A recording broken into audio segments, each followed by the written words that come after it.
It's strange, isn't it? How the heart clings to the very hands that shattered it. A window with rain tracing lines like the paths we take back to people who've already let us down.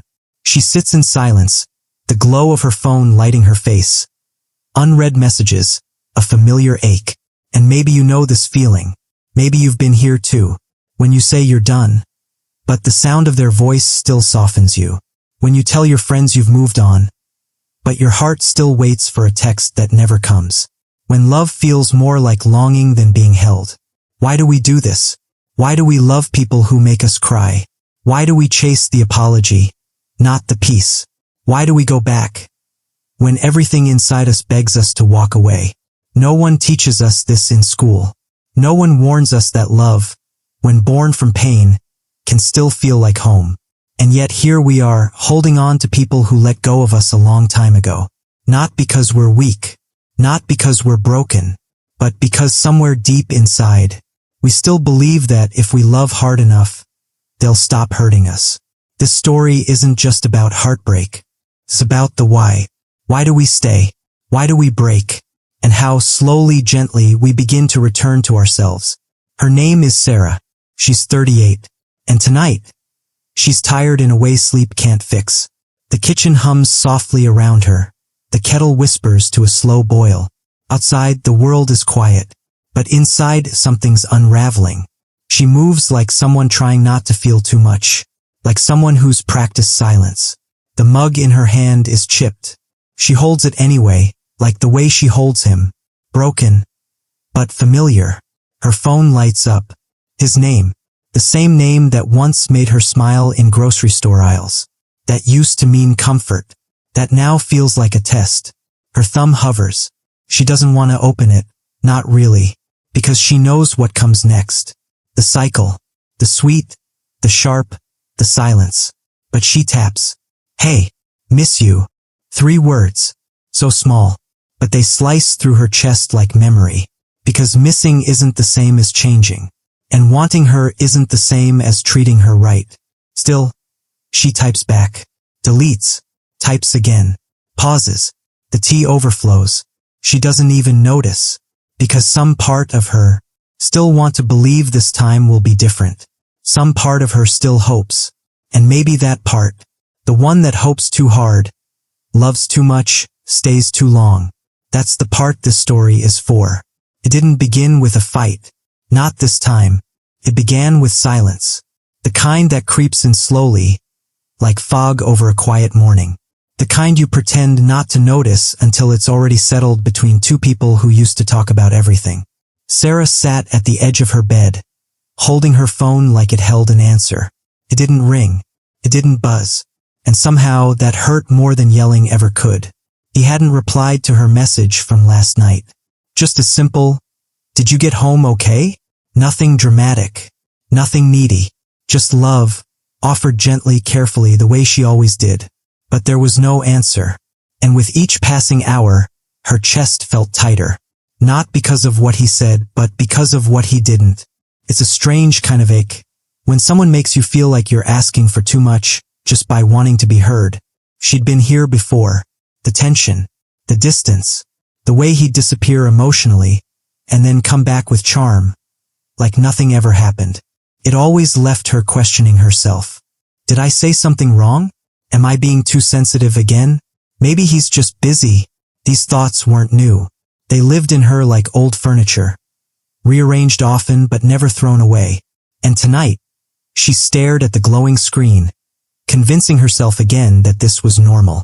That love was supposed to feel like waiting, like guessing, like holding your breath until the other person decided to care again. But deep down, something was shifting. A whisper inside her grew louder. A quiet ache turning into a question. Why does love feel like this? And though she couldn't name it yet, this was the beginning. Not of the end, but of awareness. The moment her heart stopped making excuses and started asking why. It always followed the same rhythm.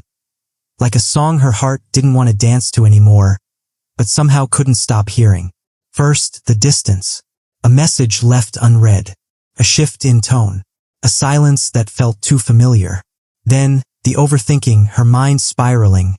replaying every word she said, every emoji she used, wondering if she was the reason he pulled away. Then came the return. Soft, charming, effortless. A meme, a sorry I've been busy. A voice note that made her laugh again. He'd say just enough to bring her back, never enough to stay. And she'd forgive him, again.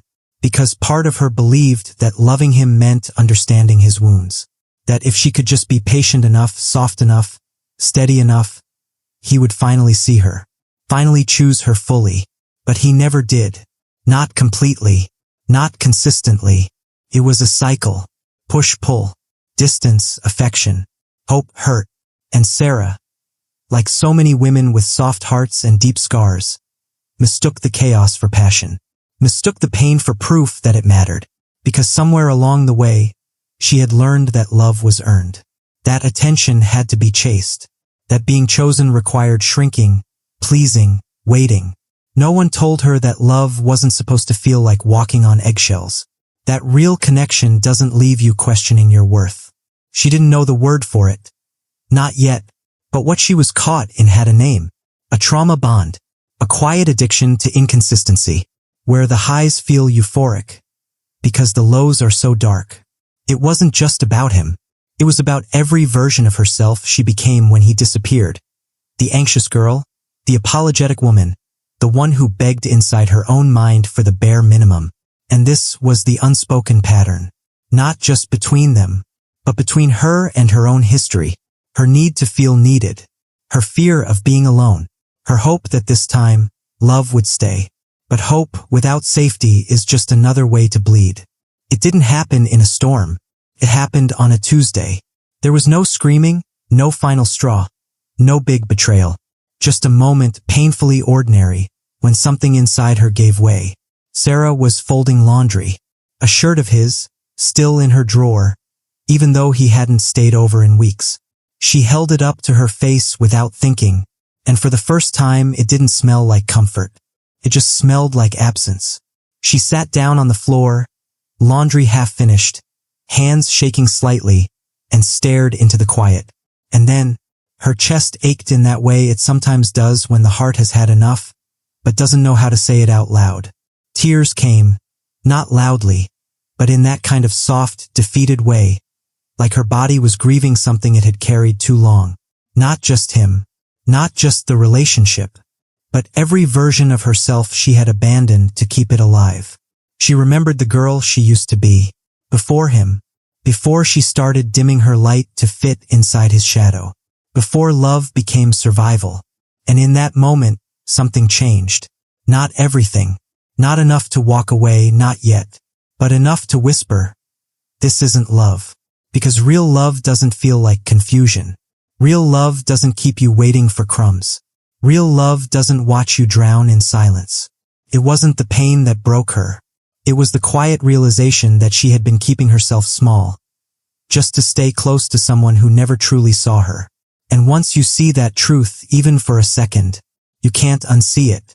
There's always a reason, but it doesn't live in the present. It lives in the past. Not in the way he touched her or failed to. Not in the way he left or returned. But in the way something deep inside her needed him to stay. Because Sarah didn't fall in love with him. She fell in love with the feeling of being chosen. Even if it was temporary. Even if it cost her peace. It's easy to say, just leave. But for hearts like hers, soft, sensitive, wired to fix, leaving often feels like abandonment, not protection. Because somewhere back in childhood, love wasn't consistent. Affection came in waves. Attention had to be earned. She became a listener, a peacemaker, a quiet adapter. She learned how to read the room before she could read her own emotions. And that little girl, the one who waited for love, who thought she had to deserve it, she never really left. She just grew into a woman who mistook emotional chaos for chemistry, who confused silence with punishment, who thought pain meant depth, because pain was always part of love. And now, years later, Sarah didn't realize she wasn't just trying to get him to love her. She was trying to rewrite a story she'd been trapped in her whole life. A story where if she could just do enough, give enough, stay long enough, maybe this time, she wouldn't be left. But trauma doesn't heal through repetition. It heals through recognition, through the soft, brave act of saying, I've been here before, and I don't want to be here anymore. She wasn't broken. She was wounded, and wounds teach us to seek what feels familiar, even when familiar hurts. Understanding this didn't erase the ache, but it gave her a name for it, and sometimes naming the pain is the first real step toward freedom. Healing didn't arrive with fireworks. There was no dramatic goodbye, no blocked number, no revenge glow-up. Came in quiet like most real things do. One morning, Sarah woke up and didn't reach for her phone. She made tea, slowly, no background music, no notifications, just the soft clink of the spoon against ceramic. A ritual that felt like herself. She sat at the kitchen table and didn't scroll through old messages.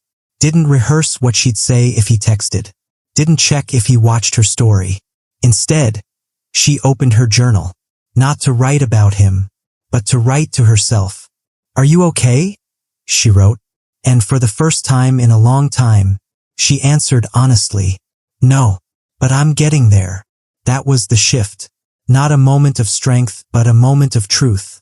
Healing didn't mean she stopped loving him overnight. It meant she started loving herself too. It meant that when he finally did message again, casually, predictably, she didn't reply right away. Not out of spite, but because for once, her peace was louder than her longing. She started walking more, sitting with silence without rushing to fill it, saying no without guilt, crying without shame. Tiny things, soft rebellions against a lifetime of self-abandonment. Because healing isn't loud. It's not always visible. It's a private revolution, the kind no one claps for, but that changes everything. And maybe, just maybe, the first step to healing isn't leaving them. It's returning to yourself. The girl before the ache. The woman became whole again. Not because someone chose her, but because she finally did. If you're still holding on to someone who hurt you, please hear this. You are not foolish. You are not weak. You are not broken for loving deeply. You were simply hoping. You were loyal to the potential. You saw the good in someone, and you waited for it to rise. But love should not require you to shrink, to ache, to explain your worth over and over to someone who only listens when it's convenient. You don't have to earn love. You don't have to beg for it. You don't have to bleed to prove your devotion. Sometimes the most radical thing you can do is stop chasing the ones who leave and start standing beside the version of you that always stays. You are allowed to choose peace even if it's quiet. You are allowed to choose yourself even if they never do. Let the pain teach you, not define you. Let the ending be the beginning, because healing doesn't mean you forget them. It means you remember you. And maybe the love you've been waiting for has always lived inside your own quiet heart.